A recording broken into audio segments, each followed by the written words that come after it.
Hello and welcome to the Service-Based Business Society podcast. I am your host, Tiffany-Ann. On our weekly episodes, we will dig into everything you need to know about scaling your service-based business without losing sleep.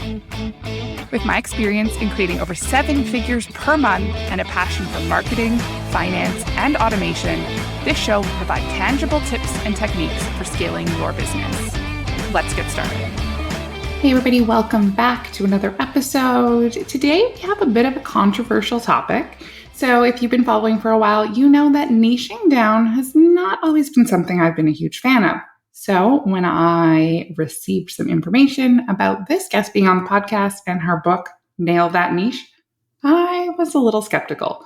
But I can tell you, Marlita has an incredible way of looking at this that is very different than anyone else I have ever heard. So, Marlita Hill is a creative strategist who helps entrepreneurs, artists, and authors develop a clear vision for their work so they can best determine how to build, manage, and share their work in their way. Through her book, Nail That Niche, and her one-on-one coaching, Hill uses her knowledge as a multi-published author and 20-year educator to walk creators through the complex process of thinking through and defining the work they do, the problems they solve, and the people they serve. So, welcome to the show, Marlita. Awesome, Marlita. Welcome to the episode. Thank you. Thank you for having me. So let's dive right in. And why don't you share a little bit about you and your services and what you offer? Yeah, so my name is Marlita Hill. I'm a Southern California native.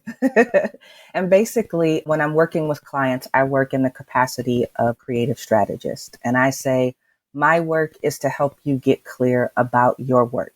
And I do that with 3 different groups, with entrepreneurs, with artists, and with authors. So basically what I do when I work with people is help them answer the question, what am I building? If it's an entrepreneur, what business am I building? For an author, what book am I writing? For an artist, what kind of career am I trying to build? And I do this and love doing this work because that information is so critical to all of the decisions and choices that you will make in actually building this thing. So that's what I do. I could not agree more on the value that piece is. And I'll be honest, when I decided to leave my corporate role, I really didn't have a plan. There was no clarity. Neither did I. There you go. Perfect. And so that really was, I got the information and I was checking out your content and whatnot before the episode. And I was like, this is such a key piece and it's not talked about as much as it should be. So much of the, technical, how we're going to sell, what is the, contract platform, how are we going to, collect the money and all of these pieces. But this clarity on what is it that we're doing, is the key piece. And so it's been a real journey for me for sure. And so, I wanted to have you on and really kind of dive into how you got into something like this and, kind of walk through some of your process with our listeners. Yeah, so I got in it from my very disastrous entry into entrepreneurship.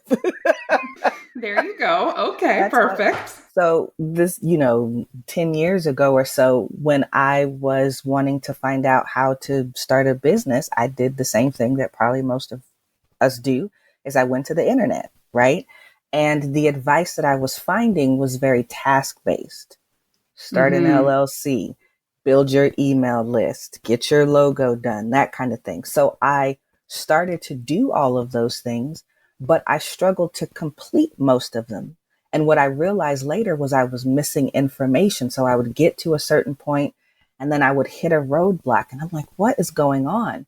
And so I went back to the internet for more torture. And I started to find this language about your niche and your target audience. And I had never heard of a niche before, and I never really thought about your target audience. But as I read more and more, I was like, wait a minute, I think this is the information I'm missing. And so what I was finding was everybody was saying that you should know your niche or, whatever language you use, and you should understand who it is that you're serving. The problem was nobody told me how to do it. So I literally wrote on a piece of paper, my niche, : I didn't know what to do after that. So being an educator, right? And a person who likes to apparently develop processes, I struggled through my own process of defining my niche. And that's how I came to the work that I do. And, the workbook that I created came out of that because it's really hard to do that work, right? That is a multi-step process to get to that. Just my niche is this. And what I say to people is, when I talk about your niche, what I'm talking about is the space that you are carving out in your field or industry with your work. So it's not that having a niche in itself is what makes everything better. It's what understanding what your work is about enables you to do, right? And how it empowers you to make better decisions and better choices when you're building and sharing your work. And that's what it's really about. Yeah, it's something I really shied away from at the beginning. I've shared my sales process journey on here a bit. I left the corporate space with no experience in sales whatsoever. And so I really leaned in on learning the sales and marketing piece. But just like you were saying, everybody really went in on the, this is the step one and this is step two. But as I went through these processes, and I worked with some really incredible people and learned some amazing things. But at the end of the day, I still had this question of what exactly am I selling? And so, I went through the process and I'm like, okay, I did an incredible, Facebook marketing program for several months with some very talented people and learned many, many things, but still didn't answer the question of what am I selling and who am I selling it to? And at that time, I kind of shied away from this selling piece. I didn't, I was still really learning this sales piece. And so I was like, okay, I really couldn't frame what it is that I did or what my niche was or any of these pieces. And it's been quite the journey. And so when I hear you, say, the step one is to start the LLC, that is exactly was my experience as well. As like, you could start a business by following all these processes, but, what the business actually does was very unclear. And how that kind of then reflects later is really the same thing that, I talk to a lot of my clients about now is that, if you focus too much on the processes and the systems and whatnot, and you allow yourself to get hung up in that and you don't keep running the business, you don't have any revenue to worry about the accounting for. You don't have any clients to worry about the processes for. And so, getting that really clear at the beginning is this crucial missed step that affects absolutely everything else, the logos, the website, the copy, the emails, everything else. Everything else, and for me, it affected me in tangible ways like that as well. Like, for instance, to file LLC paperwork, you have to have a business name. Well, I didn't even know what I wanted to name my business because I wasn't sure really what I was doing. I wanted to get a logo done. And I remember I had researched this graphic designer, loved her work, reached out to her. We had a conversation. It was great, had the money. And she was like, great. So I'm going to just send you this application that'll give me some information. And then we'll move on from there. Tiffany-Ann, I could not fill out most of those questions. I didn't know how to answer. And I didn't realize that I had to tell the graphic designer what I wanted to be represented visually in a logo. I thought that's what you do, right? I tell you I want a logo and then you just give it to me, right? Like, you're supposed to know that somehow what I want. I followed the advice about starting an email list. Well, I was paying $29 a month for 2 years before I ever sent a single email because I didn't know what to write in the emails. I didn't know what I was going to talk about or any of that stuff. So like, even those practical things were incredibly hard for me because I was missing information about what I do and not realizing that all of the other stuff, the LLC is just a way to structure it. The logo is just a way to represent it. The website is just a way to communicate it, but you have to have it first. Yes. Yes. So true. And the moment that I really realized, because I have pushed back against the niching down, and I'll share why in a moment. And I'm sure that you will say you're incorrect. And maybe I am, but no, I want to hear. I'm so excited. The part where I started a Facebook community. We have another Facebook community later, but the first Facebook community has been retired. as well as the first email list. And the reason was because I looked at that email list and I struggled to write the emails because everyone was in such a different place. It was a collection of people, but there wasn't any messaging that served those people as a group collectively. And the Facebook community, I think when I didn't know what to say or what to post because I didn't have that niche, I leaned in on, let's be motivational and inspiring and, connect on, but it ended up feeling a bit more like a self-help group, like a collection of great people, but we weren't talking about business as much as, we were really just being community, which is really important, but trying to create a community of like-minded people moving towards a similar direction was the part hard, that was right? Exactly. Yes. And so I felt like, it was a lot of effort to keep this going because I was trying to apply to so many different pieces or directions. And so I said, you know what? We retired the Facebook community. And that was the moment where I was like, hey, I need to, go in a bit of a different direction. But where I've really struggled to niche down and the marketers have always, been like, no, you're wrong. And I see the point of going in a specific direction, but I struggle with, and maybe you have some advice, I struggle with going so far into one direction where I feel like I'm working, like I have such a loyalty to a business I work with and my clients, especially on our full service side, that then to go and be working with a competitor of theirs, it feels counterintuitive to me. And so I've really struggled. And, there's this loyalty part of me that's like, hey, like I want you to win so badly. I would never want to go across enemy lines and help them. You know what I mean? And I know that that's silly to say, but that's what it feels, and so that has been that's why we've focused on service-based businesses. And, we have people all over North America, service-based businesses. I would say that we have more female entrepreneurs than male, but we're not restrictive there. We do work with certain industries more than others, but I feel like too many of one industry and you're really competing against yourself. And that feels weird to me. Yeah. And so I have maybe a different perspective on niching because I myself work in different industries. So that's why I say to people, it's about understanding the space that you're carving out. So a lot of times when we think about niching, we think about it in the shape of a V, right? Where I'm all of these things, and then I have to reduce myself to this one thing at the bottom, right? At the bottom of the V, if you can't see me, or I have to decide what parts of myself I'm going to exclude and what's the one thing that I'm going to have to hold on to. That's how we usually think about niching, especially when we say niche down. I don't think like that. I have experienced, and what I work with clients and saying is that getting clear about your work and the niche in your niche is in the shape of an X instead. And when it's in the shape of an X, the top part is you getting clear about what you do. So for me, what I do is I help people get clear about their work, right? That's the top part. Okay. Once I understand what I do, the bottom part of that X is I can do that with whoever I want to, right? And I may decide I do that with several groups of people. I may decide I do that with one group and then I expand over time. So like I said, for me, I work with entrepreneurs and authors and artists. But no matter what I do, no matter which of those groups I'm working with, I'm doing the same thing.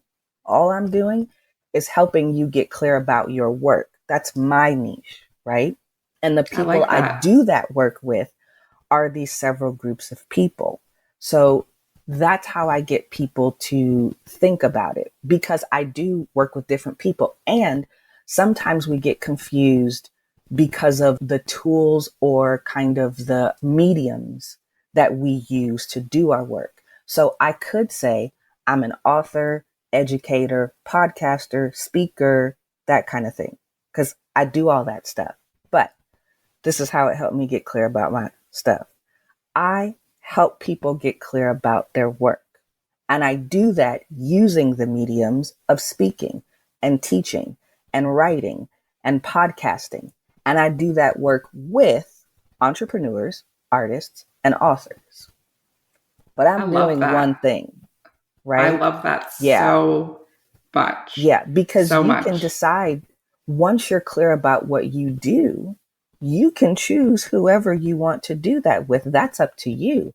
I would encourage you to build those groups or serve those groups one at a time or add them one at a time because of what you talked about. If you try to talk to them all at the same time, it may work, on the general end, but the more specific you try to be, it's going to be hard to speak directly to each of those experiences all at the same time. And when you're clear about what you do and you think, who do I want to do this with? Then you can decide about organization and structure. So now you can make informed decisions about, okay, I work with entrepreneurs, artists, and authors. Well, am I trying to build 3 different businesses? Or are these just 3 different pages on my website? These are just 3 different services. Or maybe these are just 2 programs, or you know what I mean? You can start making more informed decisions in a way that's not splitting you into 32 different people. And also not as limiting, Not because exactly. I was a part of this sales mastermind group, very talented marketing group. And I mean, the focus is on, and their thought on niching down, they really focus, they go all in on one industry. And to his point, it was, okay, so we're going to market to this industry. We're going to join those industry groups. We're going to go to those industry events. And they are going to be the, Google Ads agency of this specific industry. And to that effect, on something to me that feels more transactional than strategic, because, Google Ads in each area, obviously there's specific intricacies, but if you have created the formula and you know what's working, and, whether you're, generating leads for someone in Florida or someone in California, you'd create your slightly different, but those people in those industries are not going to be competing directly against each other. But especially when you're dealing with online entrepreneurs who could be selling anywhere, or an author or anything like that, doing something that you're creating basically direct competition. Yeah, it didn't feel right to me. And so I love this different approach and thinking about these different, platforms that you're doing it on, but still supporting that. And I often go back and talk about what is the main objective. And I think that your X description really comes down to, deciding what it is you do is that objective, and then looking at some of those different channels and whatnot, but still keeping that objective in mind, keeping that what do you do, the Right. it, as you called it, Yeah. in mind. Right. And for me, even though I work with entrepreneurs, artists, and authors, I've had to work through which entrepreneurs I work with, which artists I work with, right? Which authors I work with. Because again, in each of those groups, there is so much diversity. And like for entrepreneurs, I wrote this workbook, created this workbook of leading people through this process of defining their work. Well, all entrepreneurs need to go through that process. So I could technically say I'm for everybody. But then I had to have some questions with myself. Well, Marlita, who do you really want to be doing this work with? I'll market the book to any entrepreneur, but who do I want to be spending my time with? It's not every kind of artist. I was like, do I want to be doing this work with a shoe store or a pet store well, no, I don't. I will if they approach me, but those are not the people that I target my language to. Right? The kind of entrepreneur that I want to be working with is a knowledge-based entrepreneur, somebody who's building a business around teaching, right? Training. So that's what I direct my language to. And one of the things that people are afraid of when they get specific like that, and what I say is it's not about exclusion, it's about determining where you're going to focus your energy, right? Your language or that kind of thing. And so people get afraid that if they do that, if they determine a direction to focus their language and their energy, that they're missing out on all of these other possibilities. And I'm like, no, you're not telling them I don't serve you. When they approach you, you've just picked a direction to focus. And I tell people, think about zip ties. So zip ties, zip ties, right? Zip ties were only created by an engineer to bind airplane wires together. It was only created for airplane wires. But if you Google zip ties today, There are a billion different uses that people have found, right, for zip ties. But the reason they could do that is because the creator was so clear about what it's for. This is to bind airplane wires. Oh, it binds things together. Oh, now the audience is not asking, what is it? And are you talking to me? Now they have space to imagine, because it's so clear what it is and what it's for. They have the space to imagine how I could use that. And it's the same thing with your work and my work. If you're clear about what you do and you focus your language in a direction, then people can clearly see what it's for. And they're resourceful. They'll imagine for themselves ways that your stuff can serve them because it's clear what it is. Yes. Clarity. I heard something a long time ago, and I come back to it all the time. A confused mind never buys. See what I'm saying? Someone who, yes, when you're like, I don't understand. And I actually had someone reach out to me very recently, and I had been following their content online for a while, and she was running this program, and she sent me over the link to check it out. And it seemed, you're like, I think this is something I might want. I'll be honest, I got distracted. I was actually going to reach out and ask some questions to her. Don't remember what happened, but I didn't reach out to her and ask the question. Totally got distracted on something else and had that very typical customer journey. Then I'm saw something else, some other post. I was like, oh yeah, I need it. And I got distracted again. Something else caught my, and then her program closed and that was it. And I was like, I still have those questions. And so, she offers some fantastic things online. I'm in a Facebook community of hers. She does something very different than what I do. But it was just that hey, and then something happened. It was over. Confusion cost that sale. Mm-hmm. As opposed to if she had just been clear, I'll say for me, I work with knowledge-based entrepreneurs. Somebody comes and they see that and they go, oh, I need this. Okay, I'm not a knowledge-based entrepreneur, but would you still work with me? Right? They'll come and ask you, I know this is not who you typically work with, but would you be interested in working with me? As opposed to I'm trying to speak to everybody, right? Because I don't want to miss anybody. And then it's confusing what I do. Yes, absolutely. I was going through setting up a new business with an entrepreneur. It was a startup last year, and we were working through some of this, target audience type thing. And he's a general contractor. So, so many options. And we were trying to, narrow down some of the, target audience. And it was like, well, anyone. And you're like, okay, general contractor. He does so many different things. And so it was, when we did work it down into, certain homeowners versus, and single family homes that, he didn't really want to do commercial stuff. He didn't want to. And so it was really, narrowing it down a little because at the beginning of the line, anyone. And, we had that conversation of appealing to everyone truly doesn't appeal to anyone because no one knows it's for them. And the reality is we all have a niche. We all have a little space that we've carved out.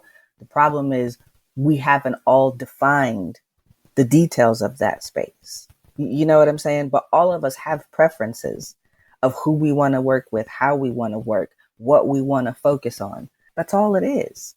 At least when you work with me. I don't know about anybody else, but when you work with me, it's just you getting clear about what happens in your space, so that it's easy to communicate that to other people.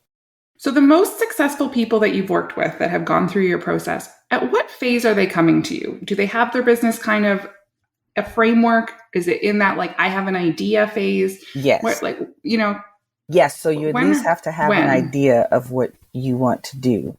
I don't have the conversations of I don't know what kind of business to build. I don't do that. I don't know how to advise you in that. Right. So yes, so they have an idea. They've probably produced. So there's two kinds of things. They have an idea and they're either at the idea stage. So just, tornado brain ideas are floating around. And so we work from there, or they've created a whole lot of things. And then they're like, I don't know how this stuff works together because they're going in different directions. And they're like, I need help trying to organize what this is and what I'm doing. I've gotten lost in all the stuff. And that was me.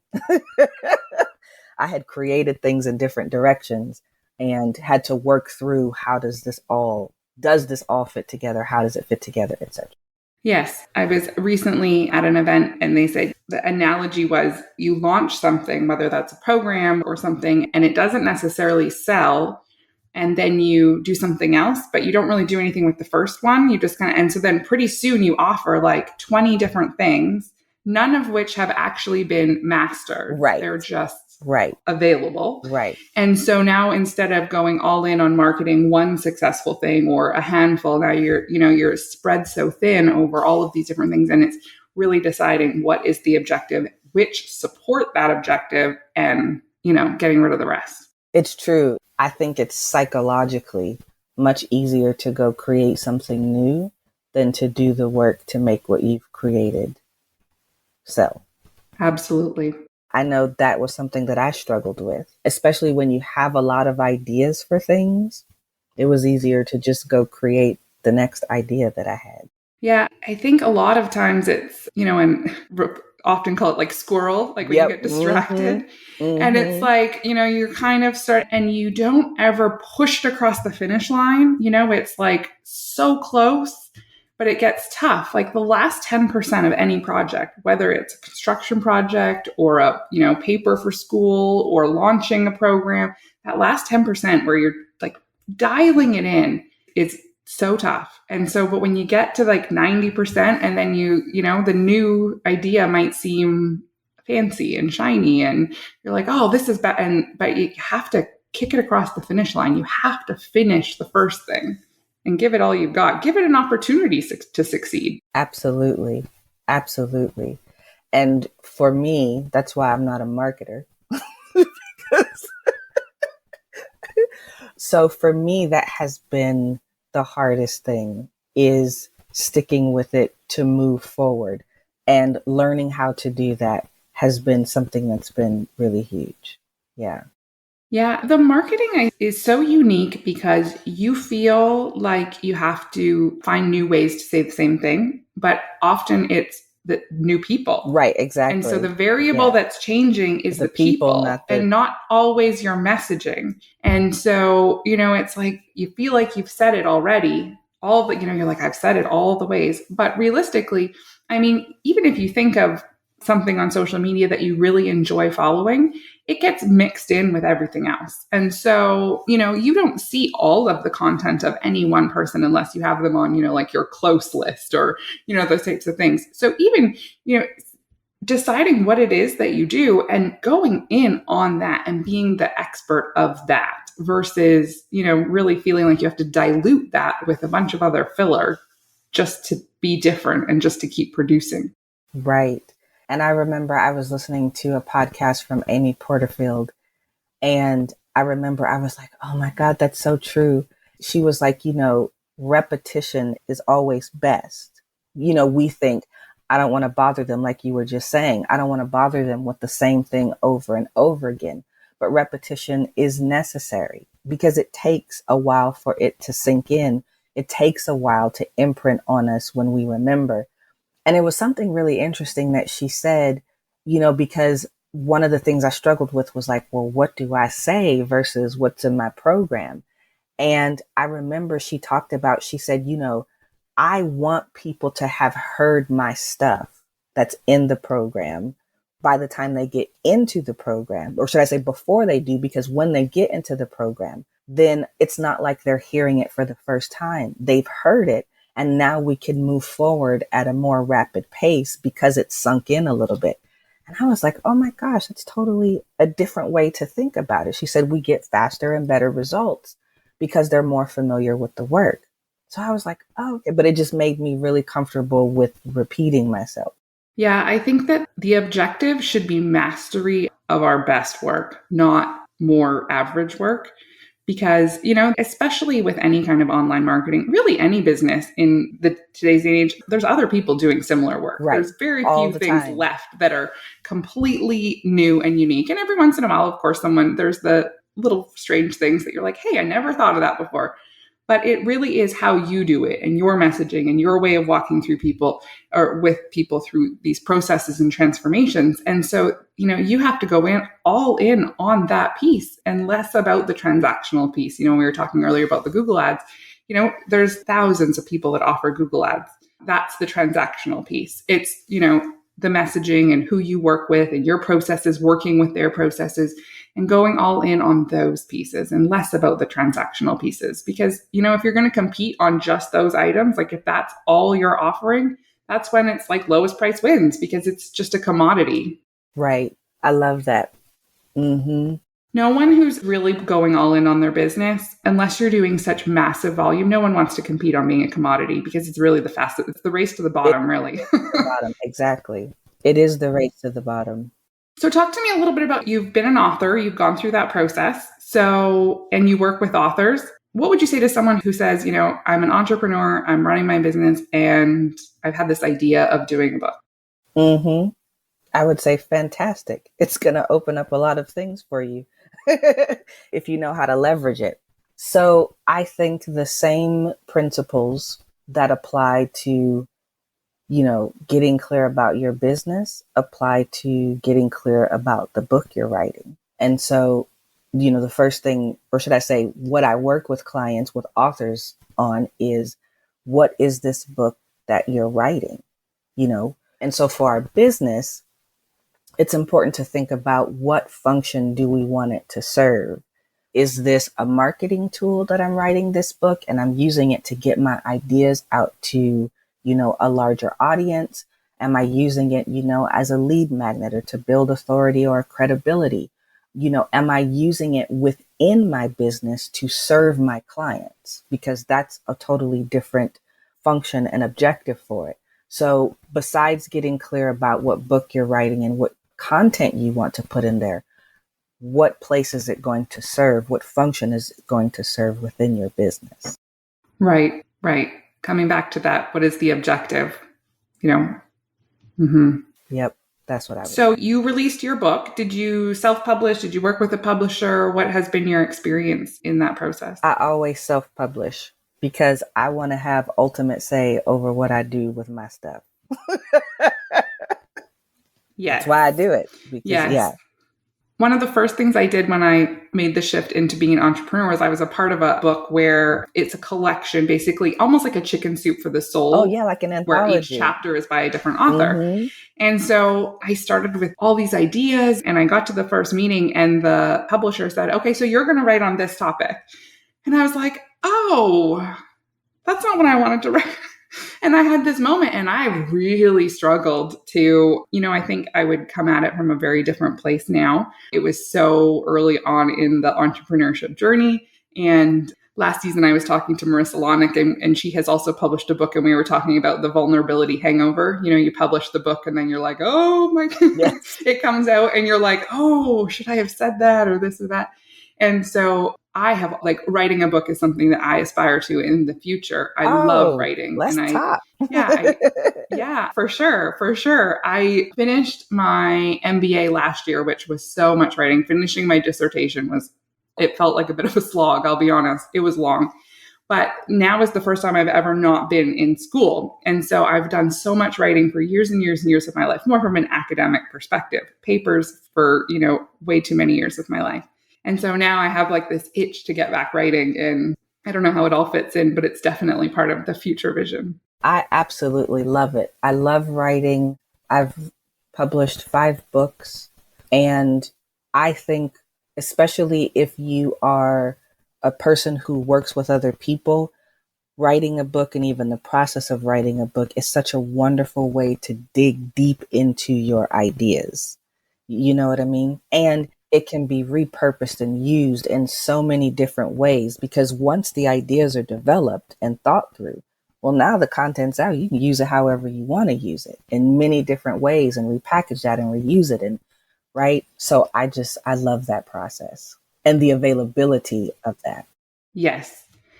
So as someone who, appreciates good writing and whatnot, do you have a favorite book, business book, entrepreneur book recommendation? Yes, I do. It's called Find Your Red Thread by Tamsin Webster. Love it. I have two. And then what's this other one? Oh, Body of Work by Pamela Slim. Well, because, they're both. So find your red thread. I tell people who know my work, I'm like, get clear, right? Nail that niche first to get clear about what you do. Or if you already are clear about what you do, then find your red thread is when you like dig into that in a deep, deep way, right? And then Body of Work by Pamela Slim is really awesome because she is helping you think through how all of these different aspects of your life fit together and that the work that you do is this composite, right? So I love that. I'll be sure to. Yeah. I'll link both of those. Yeah. I'll link both those. They both sound very interesting. Yes. I love that. So if you're talking about getting clear about your work and that kind of thing, those are two women that I really enjoy. Awesome. And where can we find your book? You can find mine at nailthatniche.com. Awesome. We'll also link that one as well in the comments.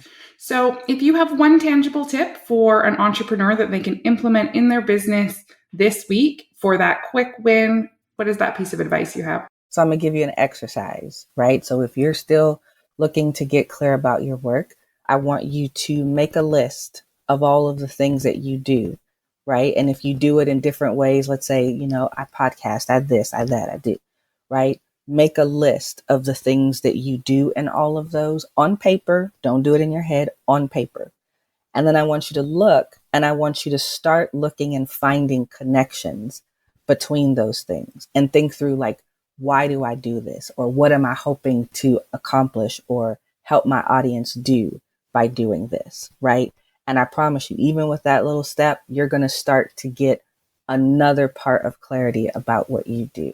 That sounds like a very powerful exercise that can really lend to just so much more clarity in the direction of your business.